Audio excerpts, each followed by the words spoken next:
읽겠습니다.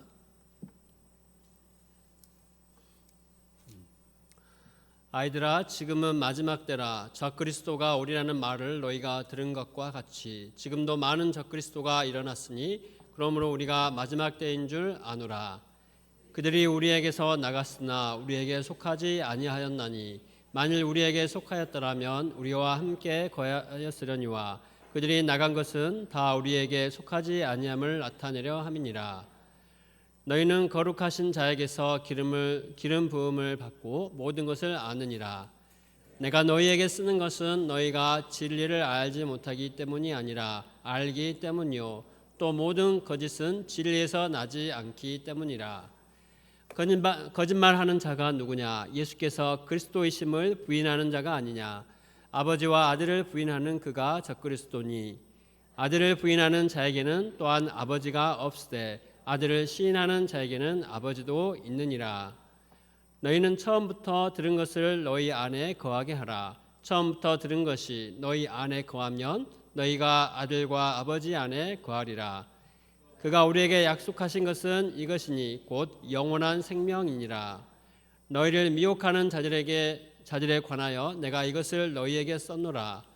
너희는 주께 받은 바 기름 부음이 너희 안에 거하나니 아무도 너희를 가르칠 필요가 없고 오직 그의 기름 부음이 모든 것을 너희에게 가르치며 또 참되고 거짓이 없으니 너희를 가르치신 그대로 주 안에 거하라.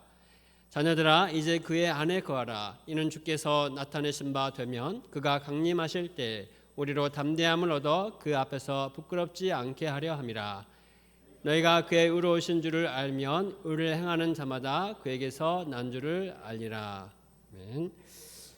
요절은 24절입니다. 24절 같이 읽고 제가 말씀 전하겠습니다. 시작.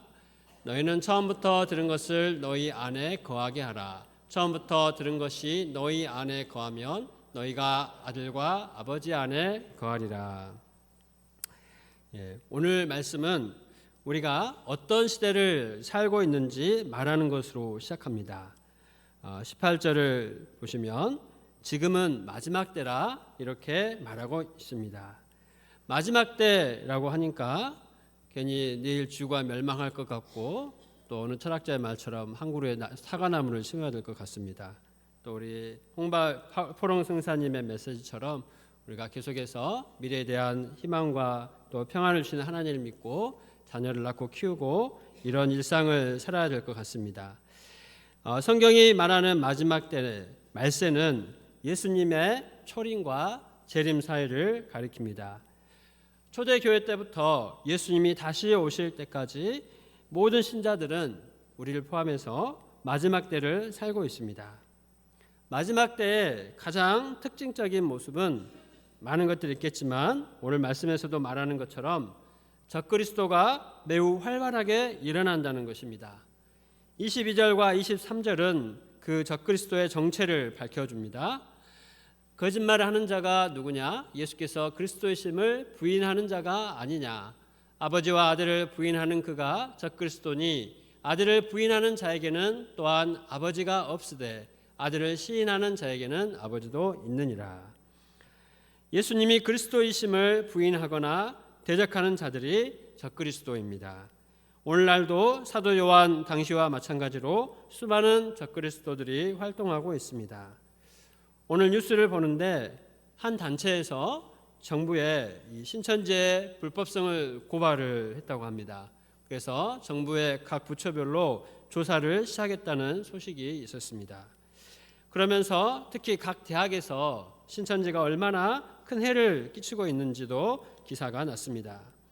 적그리스도는 교회와 성도들에게만 피해를 끼치는 것이 아니라 이처럼 사회적으로도 큰 해를 주는 존재입니다. 이것은 예나 지금이나 동일한 폐해입니다. 적그리스도는 예수님이 다시 오시는 그날까지 끊임없이 일어나서 하나님을 대적하고 교회와 성도들을 공격할 것입니다. 이러한 대적들을 우리는 어떻게 대처해야 합니까? 우리는 먼저 우리가 어떤 존재인지를 잘 기억할 필요가 있습니다. 20절을 보십시오. 같이 한번 읽어보겠습니다. 시작. 너희는 거룩하신 자에게서 기름 부음을 받고 모든 것을 아느니라. 우리는 거룩하신 하나님과 예수 그리스도를 통해 성령의 기름 부음을 받은 하나님의 자녀입니다. 우리는 성령이 함께 하심으로 진리의 말씀을 깨닫고 그 말씀을 통해 하나님과 예수님 그리고 성령에 대해서 인격적으로 알고 사랑의 교제를 나눌 수 있게 되었습니다. 우리가 찬양할 때 하나님의 은혜와 사랑을 생각하며 감사와 기쁨으로 충만합니다. 기도할 때 나를 가장 잘 아시고 위로하시며 나의 죄를 용서해 주시며 상한 마음을 싸매 주시고 치유해 주시고 기도에 응답해 주시는 은혜를 누립니다. 예배를 통해 하나님께 나아가며 하나님께서 함께 해주시니 감격을 맛봅니다. 또 믿음의 동역자들과 함께 교제하는 것이 얼마나 기쁘고 행복합니까? 이 모든 것이 하나님의 은혜로 성령님이 내 안에 기름 붓듯 임하심으로써 누리는 풍성한 은혜입니다. 우리는 이러한 하나님의 은혜와 특권을 누리는 성령의 기름 부음을 받은 자들입니다. 24절에서 27절은 우리에게 하나님과 예수님 안에 거하라고 거듭 강조하고 있습니다. 24절부터 28절 말씀을 보면 이 빨간색으로 표시가 되어 있는데 거하라라는 말씀이 계속해서 반복되어 나옵니다. 6번 반복합니다. 거하라는 말은 하나님 안에 지속적으로 머물러 있으라는 것입니다. 말세 때 우리 모든 신자들에게 가장 중요한 것은 적극적으로 하나님 안에 거하는 것입니다. 예수님은 포도나무 비유 말씀을 통해서 예수님 안에 거하라고 하셨습니다. 요한복음 15장 4, 5절입니다. 내 안에 거하라 나도 너희 안에 거하리라. 가지가 포도나무에 붙어 있지 아니하면 스스로 열매를 맺을 수 없음같이 너희도 내 안에 있지 아니하면 그러하리라. 나는 포도나무요 너희는 가지라. 그가 내 안에 내가 그 안에 거하면 사람이 열매를 많이 맺나니 나를 떠나서는 너희가 아무것도 할 수 없습니다. 골로새서 2장 6절과 7절에도 그러므로 너희가 그리스도 예수를 주로 받았으니 그 안에서 행하되 그 안에 뿌리를 박으며 세움을 받아 교훈을 받은 대로 믿음에 굳게 서서 감사함을 넘치게 하라고 말했습니다. 이렇게 예수님 안에 거할 때 우리는 열매를 많이 맺고 기쁨이 충만하게 됩니다. 예수님 안에 있는 생명을 더욱더 풍성하게 얻게 됩니다. 25절 말씀처럼 하나님께서 우리에게 약속하신 영원한 생명을 얻습니다. 27절에서 다시 한번 주께 받은 바 기름 부음이 너희 안에 거하나니 라고 말합니다.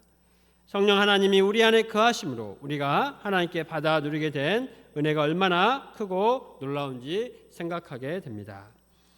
우리 안에 거하시는 성령은 우리를 가르쳐 주시는 선생님의 역할을 해줍니다. 성령을 통해서 우리가 날마다 말씀을 새롭게 깨닫게 하십니다. 하나님과 예수님을 더욱더 인격적으로 깊이 알게 하시고 사귐을 갖게 하십니다. 이를 통해서 우리가 더욱 깊은 영적인 세계로 나아가도록 인도해 주십니다. 또한 양들을 도울 힘을 주시고 지혜와 명철을 주십니다.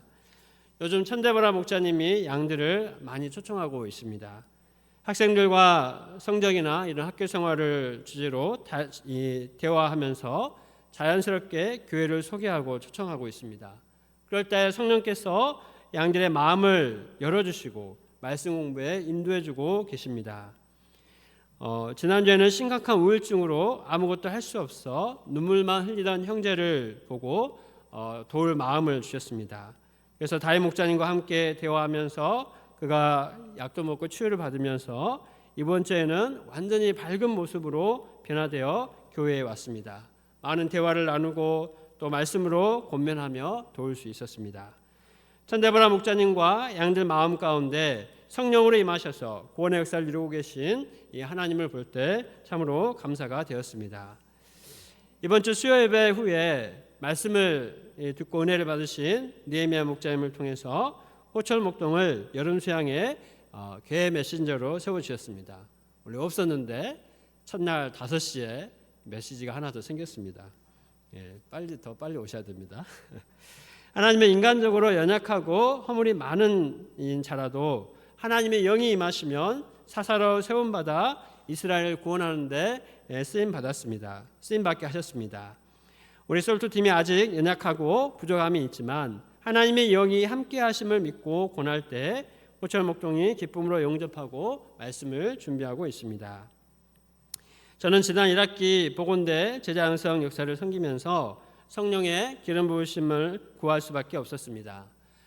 복원대 현실을 볼 때 2월에 복원대 양들이 다 졸업을 하고 흩어졌습니다. 남은 양이 보이지 않았습니다. 복원대 역사가 힘들겠다는 생각이 들었습니다.